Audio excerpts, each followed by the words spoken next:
미국 중부의 어느 한 시골 마을에 교회 학교를 다니는 그 꼬마 아들에게 엄마가 그 아들에게 이불을 주면서 이야기를 합니다. 얘야, 이 이불 중에 일부는 너 용돈으로 쓰고 일부는 하나님께 헌금을 하라 라고 이불을 지어줬어요. 그래서 이불을 꼭 지어 들고 아침에 이제 주일학교 위에서 이제 그 교회를 향하여 막 달려갑니다. 시내에서 달려가는데 한번 달려가다가 돌부리에 넘어져서 넘어진 거예요. 넘어지면서 문제는 그 돈을 잃어버린 거예요. 근데 손을 펴보니까는 그 이불 중에서 일부를 잃어버리고 일부만 남은 거예요. 그래서 일부를 찾기 위해서 열심히 이리저리 사방을 살펴봐도 일부를 찾아낼 수가 없는 거예요. 바람에 날아가서. 그래서 이 아이가 하나님께 이야기한 것이 무슨 말을 했는지 아십니까? 하나님 죄송합니다. 하나님 거 잃어버렸네요. 아주 무슨 뜻인지 모르시는 것 같은데, 예, 우리들의 신앙생활은 항상 이렇게 현실 앞에 약합니다. 항상 그 하나님의 축복과 하나님의 신앙의 관점에서 나의 현실을 맞춰가 나갈 생각을 안 하고 항상 내 편으로 하나님의 그 말씀, 하나님의 그 믿음은 항상 뒷전으로 놓고 나의 항상 현실이 급한 문제가 되는 것이죠. 오늘 우리가 읽은 이 베델의 사건, 야곱이 경험한 그 베델의 사건이 바로 이 하나님의 축복과 어떤 하나님을 따르는 그 믿음과 우리의 실제적인 이 세상에서의 현실의 삶의 문제에 대해서 해석하여 주는 메시지인 것입니다. 이 사건은 아마 야곱의 생애를 가장 대표할 수 있는 것이 바로 오늘 우리들이 읽은 베델의 꿈 이야기인 것이죠. 자신의 장자권을 교묘하게 속여서 가로챈 동생 야곱을 향한 형 에서의 안색이 심상치 않음을 이 야곱이 눈치채게 됩니다. 그래야 어느 날 야음을 틈타서 마침내 형 에서의 그 살해의 위협으로부터 급하게 외삼촌의 집으로 숨 쉴 틈도 없이 밤낮 3일을 헐레벌떡 도망가게 됩니다. 그러중 야곱이 한숨을 돌리기 위해 멈춰섰던 곳은 바로 오늘 이 사건이 벌어지는 루스 땅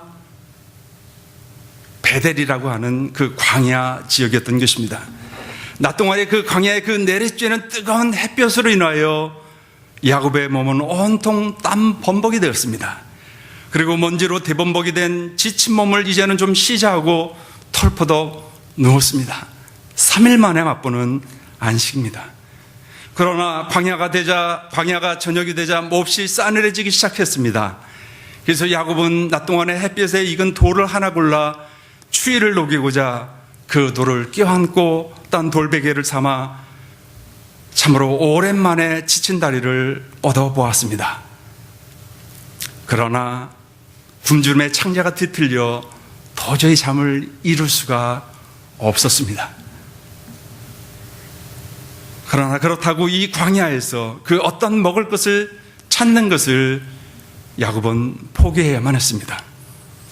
굶주림과 추위에 그리고 한순간에 벌어진 이 기가 막힌 사건 앞에서 도저히 잠을 이룰 수 없을 것 같았습니다. 그러나 어느 사이에 야곱은 피곤해 지쳐 깊은 잠속으로 빠져들게 되었던 것입니다. 얼마만큼을 잤을까? 그 피곤한 잠결에 너무도 생생한 한 꿈을 마침내 야곱이 꾸게 되었습니다. 그것은 아주 높은 사닥다리가 하늘에서부터 자기가 누운 곳까지 닿았는데 이상하게도 그 위를 밤새도록 천사들이 오르락 내리락 하는 광경을 보았습니다. 그리고 그 사닥다리 맨 꼭대기 위에는 바로 하나님이 계셨습니다. 비록 꿈길이었지만은 그토록 사모했던 그 하나님을 보게 된 것입니다. 할아버지 아브라함으로부터 들었던 그 하나님의 이야기, 아버지 이삭으로부터 들었던 그 하나님의 이야기, 그리고 자신이 지금 이 처참한 지경에 빠지게 됐던 그 이유, 하나님이 주시라고 약속하셨던 그 장자권, 하나님의 그 축복을 내려주시는 그 하나님을 보게 된 것입니다. 그리고 그 사닥다리 꼭대기 위에 계신 하나님께서 야곱에게 이렇게 말씀하십니다. 13절 14절 말씀에 또 본즉 여호와께서 그 위에 서서 가라사대 나는 여호와니 너희 조부 아브라함의 하나님이요 이삭의 하나님이라. 너 누운 땅을 내가 너와 내 자손에게 주리니 내 자손이 땅의 티끌같이 되어서 동서남북에 편만할지며 땅의 모든 족속이 너와 내 자손을 인하여 복을 얻으리라 라는 놀라운 축복의 말씀이었습니다. 실은 이 말씀은 창세기 12장에 나오는 아브라함을 갈대아 우르에서 부르시고 아브라함에게 축복하셨던 그 축복의 말씀과 동일한 말씀입니다. 그리고 아버지 이삭이 야곱을 피난시키면서 그 축복을 하면서 주셨던 그 축복의 말씀과 또한 동일한 말씀입니다.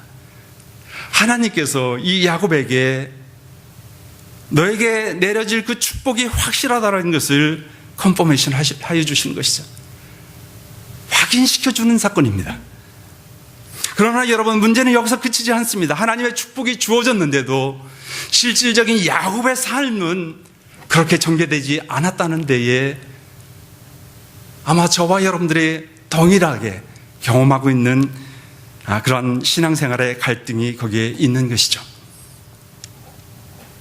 실제로 이 축복을 받은 야곱이 그의 전생애를 통해 얼마나 험악한 인생을 살아갔는지를 우리는 이미 다 알고 있습니다. 하나님께서 분명히 축복을 약속하셨음에도 불구하고 현실적인 야곱의 삶은 그야말로 죽을 고생을 일평생에 하게 되었더라는 것입니다. 밤낮 쉴 틈 없이 눈 묻힐 겨를도 없이 삼촌 라반의 집에서 머슴살이를 하면서 죽어라 일을 합니다. 그러나 삼촌이 그를 속여 품값을 주질 않습니다. 실은 야곱의 이름이 속이는 자, 발뒤꿈치를 잡는 자, 넘어뜨리는 자, 사기꾼이라는 이름이죠. 근데 하나님은 그를 야곱을 훈련시키기 위하여 야곱을 축복의 도구로 사용하기 위해서 더 큰 사기꾼 앞에서 훈련시키게 되었던 것이죠. 그리고 온갖 위험한 일을 당합니다. 자식들이 일을 저지릅니다.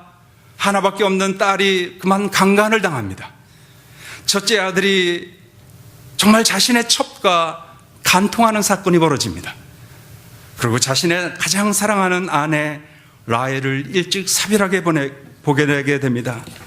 그리고 그녀가 낳아준 가장 사랑하는 아들 요셉을 야곱의 가슴에 묻게 됩니다. 그렇지 않습니까? 부모가 자식을 먼저 잃어버리면 그 자식을 그 부모의 가슴에 묻는다고 했듯이 일평생의 야곱은 요셉을 가슴에 묻고 살아갑니다.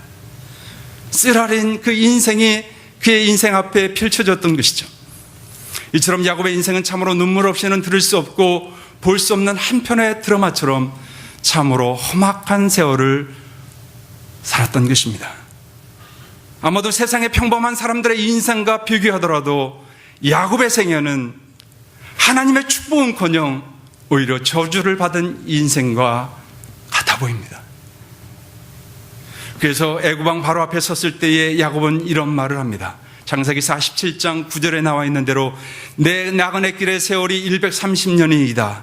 나의 연세가 얼마 못 되니 우리 조상의 나그네 길의 세월에 미치지 못하나 험악한 세월을 보내었나이다. 130년 동안 살아가며 야곱의 인생은 그야말로 험악한 인생, 죽을 고생의 인생을 보냈다라고 그렇게 고백합니다. 이렇게 일생을 고생한 야곱의 생애를 보면서 우리는 무슨 생각을 하게 됩니까? 하나님이 말씀하신 그 축복은 과연 무엇이란 말인가? 아니, 성경 속에 그토록 우리를 향한 그 하나님의 놀라운 축복의 언약의 말씀들은 과연 무엇이란 말인가?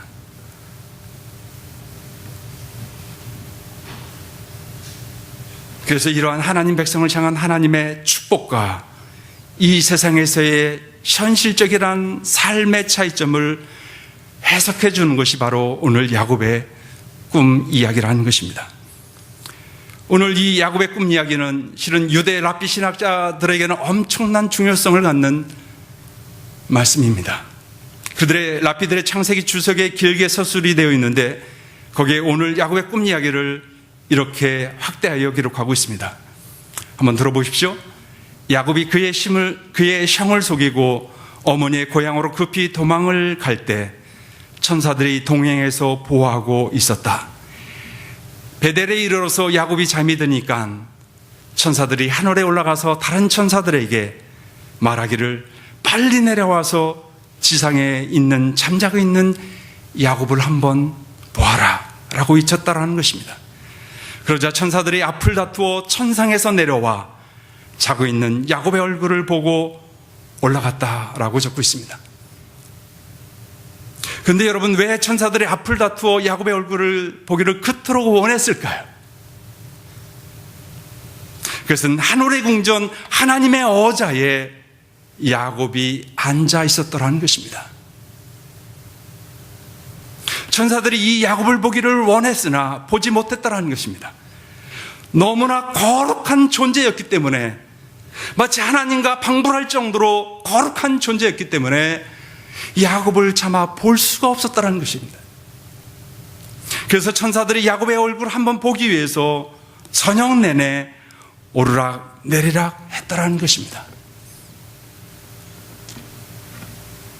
천상에 있는 야곱과 지상의 현실 속에 있는 야곱의 모습이 너무 판이하게 틀려서 천사들도 놀랐던 것이죠.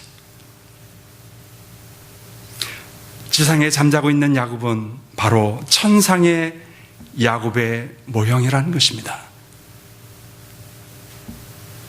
유대인의 히브리 성경 탈굼과 또한 그들의 랍비들이 전해주는 이 이야기는 이것을 통해서 우리들에게 중요한 신앙의 신학적인 진리들을 우리에게 전달해 주고자 하는 것입니다. 야곱은 이스라엘 민족의 내포적인 대표입니다. 그래서 하나님께서 야곱을 그 약복강가에서 야곱을 이름을 바꾸어 부르는데, 내 이름을 다시는 야곱이라 하지 말라, 이스라엘이라 부르라. 그래서 실은 야곱의 그 신앙과 야곱의 삶은 이스라엘 전체의 그 신앙생활과 똑같은 것이죠. 야곱은 이렇게 개인이면서 동시에 이스라엘 민족 전체를 대표하는 존재입니다.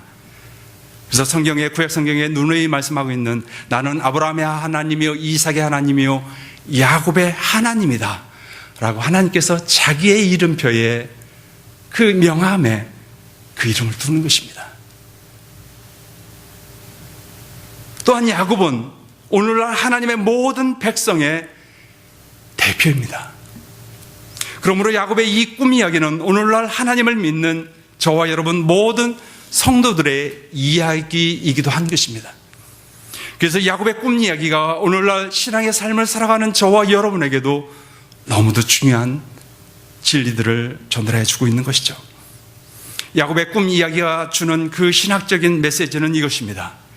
야곱 즉 이스라엘의 언약의 백성으로서의 숙명은 하나님의 어자의 높임을 받아서 하나님의 자녀로 하나님의 영광에 참여하는 존재라는 것입니다. 그것이 참된 야곱의 실존이라는 것입니다. 야곱의 참된 모습은 신은 하나님의 어자 앞에, 하나님의 보좌 앞에 영광을 받는, 그래서 심지어 천사들조차도 야곱의 얼굴을 쳐다볼 수 없을 정도의, 방불할 정도의, 하나님과 맞먹을 정도의 그런 영화가 깃들여진 삶 가운데 존재하는 것이 야곱의 실제의 모습이라는 것입니다.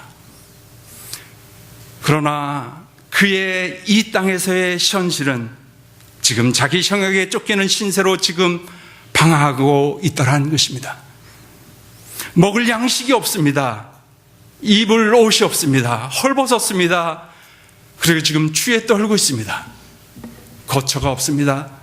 굶주리고 있습니다. 불안과 공포에 떨고 있습니다. 그런데 어찌 보면 야곱이 지금 경험하고 있는 이 현실이 오늘 많은 크리스천들의 삶의 현실과 실은 비슷하다는 것이에요. 물론 하나님을 믿고 있음에도 불구하고 실은 우리들의 삶의 현실은 여전히 어려움들이 있습니다. 내가 해결하지 못할 문제들도 있습니다. 누가 해도 하지 못할 정말 혼자 신음하며 고통하는 문제들도 안고 있는 크리스천들도 있습니다. 그것이 우리들이 이 땅에서 경험하고 있는 삶의 현실이라는 것이죠. 그러나 우리가 여기에 위로를 얻게 되는 것은 이 땅에서의 그 삶으로 우리의 삶이 끝나지 않는다는 거예요.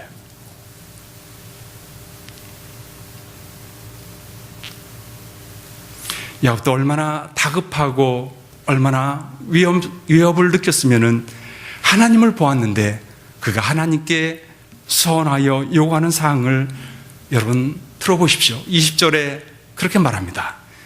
야곱이 소원하여 가로되 하나님이 나와 함께 계시사 내가 가는 이 길에서 나를 지키시고 먹을 양식과 입을 옷을 주사 나로 평안히 아비 집으로 돌아가게 하시오면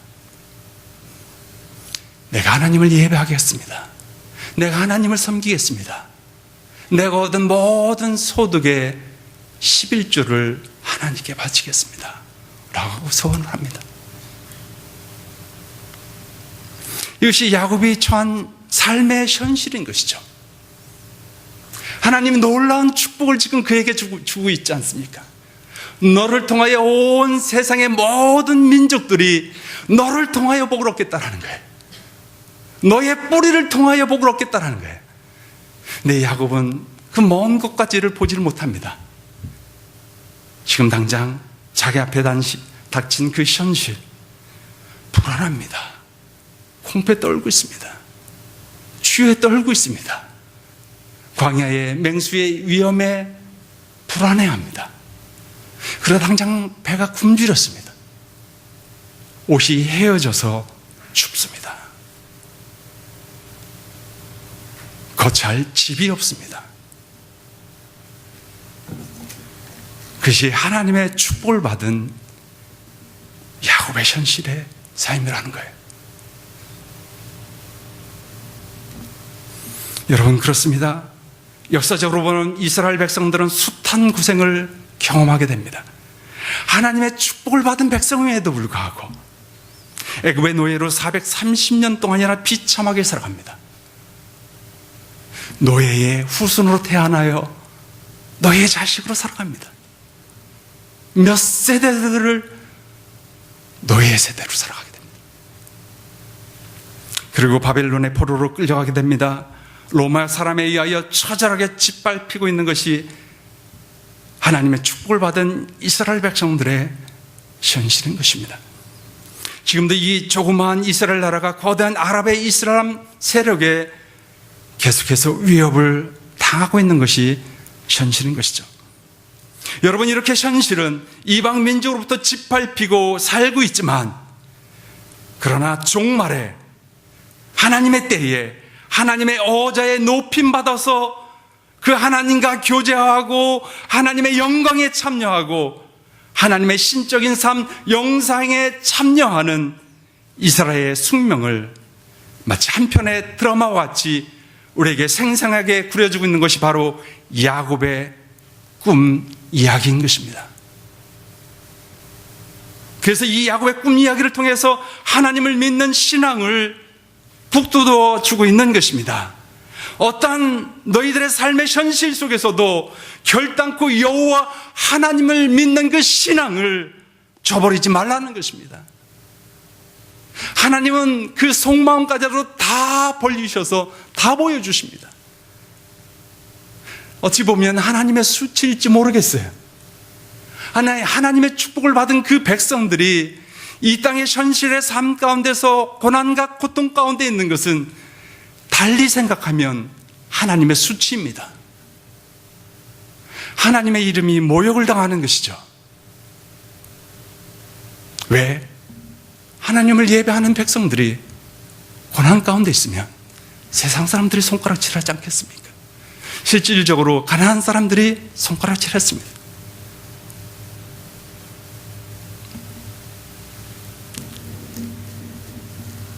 스카트 텍이라는 신학자가 이런 중요한 질문을 던졌습니다.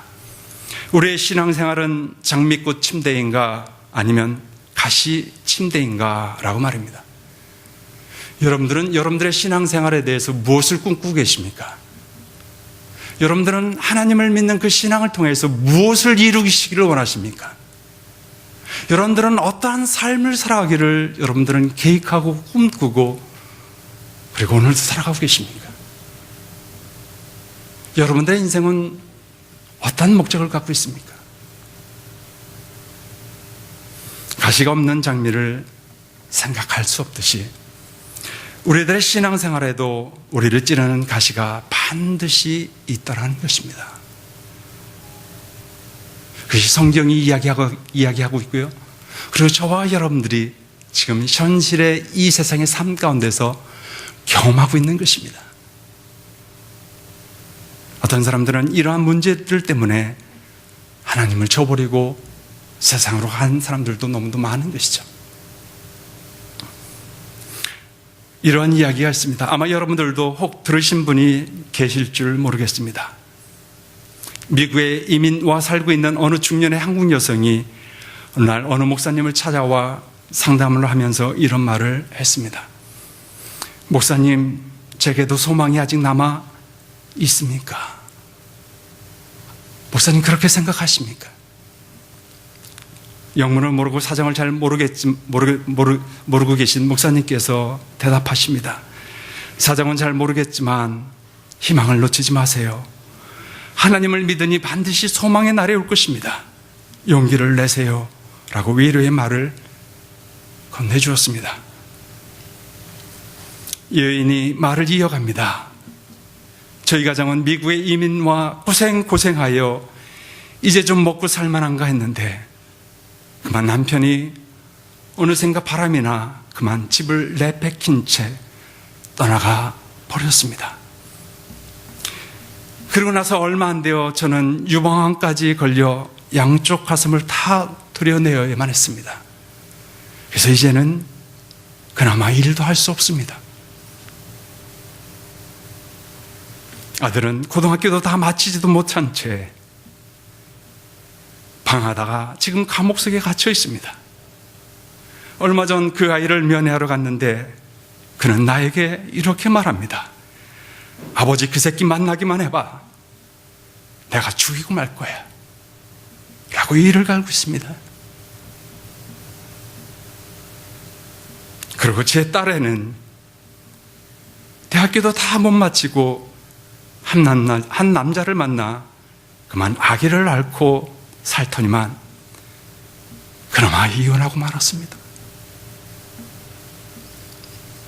그래서 지금은 제 집에 들어와서 제가 그 아이를 돌보고 있습니다. 목사님, 그래도 제게 아직 무슨 소망이 남아 있습니까? 제가 살아갈 소망이 아직 남아 있습니까? 라고 울부짖었습니다. 목사님은 이 이야기를 듣고 어떠한 말로 위로를 해줘야 할지 찾지를 못하고 묵묵히 고개를 떨군 채 있을 수밖에 없었다고 합니다. 한참의 침묵이 흐른 후에 이 여인이 다시 입을 열어 말을 하기 시작했습니다. 목사님, 그런데 이상하지요. 딸아이의 아이를 하루 종일 보고 있노라면 제가 마치 그런 비극의 주인공이라는 것을 까맣게 잃어버리고 하루하루 살아가게 되는 말입니다. 그 아이의 웃음 속에서 저의 상처들은 하나둘씩 치료되어 가고 있는 것 같아요. 그래서 어느 날 딸아이를 꼭 안고 제가 이렇게 이야기했습니다. 우리에겐 아직 소망이 남아있나 봐. 우리가 이렇게 웃고 있는 것을 보니 말이야. 그래, 우리에겐 아직 소망이 있어. 세상은 비록 우리를 버렸어도 우리를 포기하지 아니하시는 하나님이 우리 아버지가 되시니 말이야.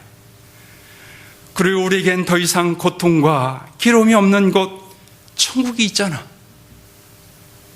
우리 그날을 기다리며 소망을 잊지 말고 우리 함께 살아가자.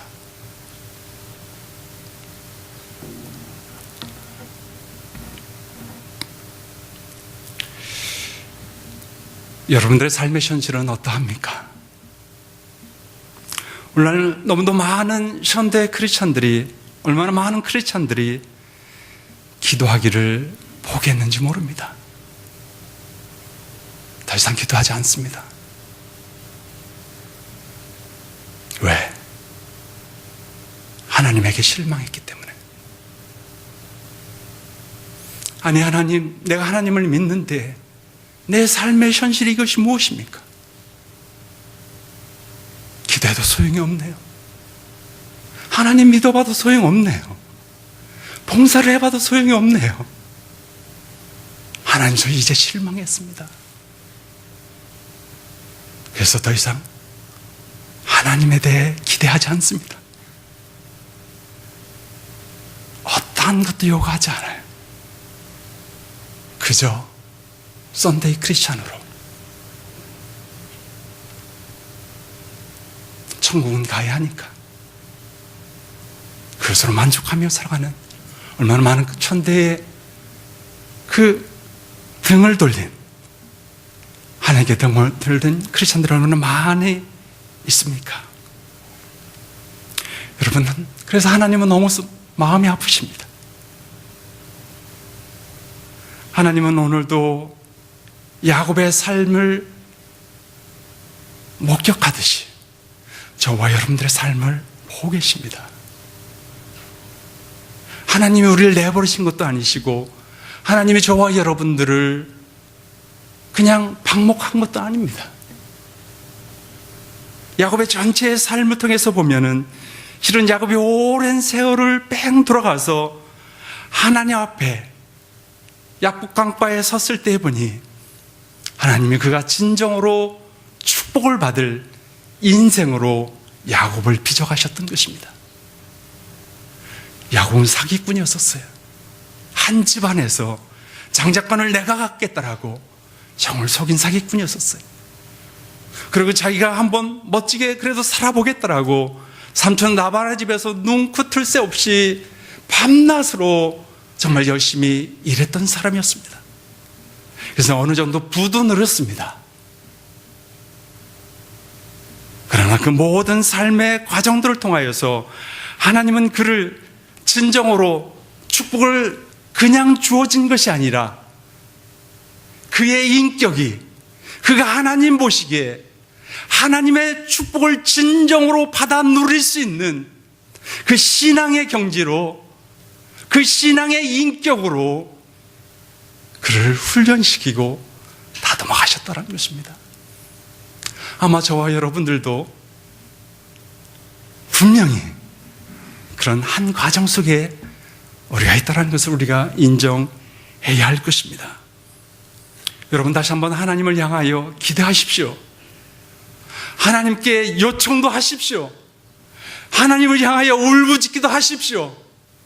하나님을 향하여 때로는 여러분 한탄도 하십시오. 아브라함이 그렇게 하지 않았습니까? 하나님, 어찌 된 일입니까? 내 고통을 왜 돌아보지 않습니까?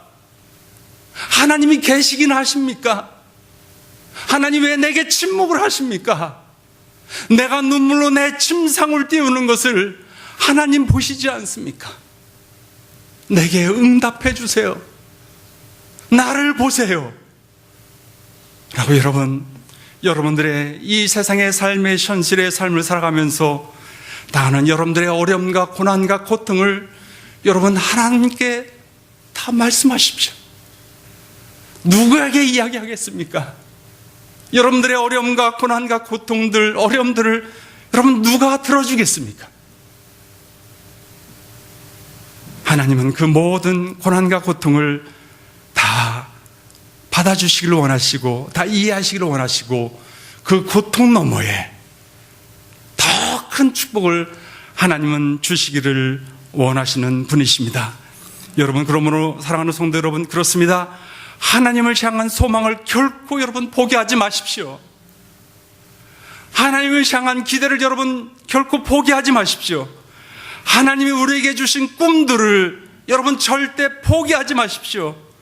여러분 가족을 향하신 비전과 꿈, 소망을 결코 포기하지 마십시오. 결코 그것이 다 이루어지지는 않는다 할지라도 하나님을 향하여 선한 비전을 품으십시오. 그리고 기도하십시오. 매달리십시오. 그것을 이루어 달라고, 그것을 나를 통해서 이루게 해달라고. 그런 하나님께서 그러한 가정들을 통하여서 야곱과 같이도 우리를 하나님을 닮은, 하나님의 인격을 닮은, 우리가 하나님의 선물 보따리만을 우리는 바라보고 그렇게 원했지만은, 그러나 하나님은 진정으로 하나님 나라에 하나님과 함께 살아갈 수 있는 정도의 수준으로 우리들을 이끌어 가십니다. 그게 진정한 축복이라는 것입니다. 단순히 이 땅의 물질적인 현세적인 것을 누리는 것에 그치지 아니하고 그 축복을 다스릴 줄 아는, 그 축복을 나눌 줄 아는, 그 축복을 열방 가운데 펼쳐줄 줄 아는 진정한 그 인생의 목적과 하나님 닮은 그 사랑을 우리로 꿈꾸시고 계시는 것입니다. 우리가 이 하나님의 축복을 받은 자로서 이제는 우리가 그렇게 살아가기를 여러분 다짐하며 꿈꾸며 소망하며 그렇게 살아갈 수 있기를 간절히 축원을 드립니다. 오늘 말씀의 결론이 히브리서 12장에 기록이 되어 있습니다. 히브리서 11장에 보면은 믿음의 조상들에 대해서 쭉 나열을 하여 주고 있습니다. 믿음으로 모든 세계가 하나님의 말씀으로 지어진 줄을 우리가 안다라고 하면서 믿음으로 아벨은 그렇게 쭉 나갑니다.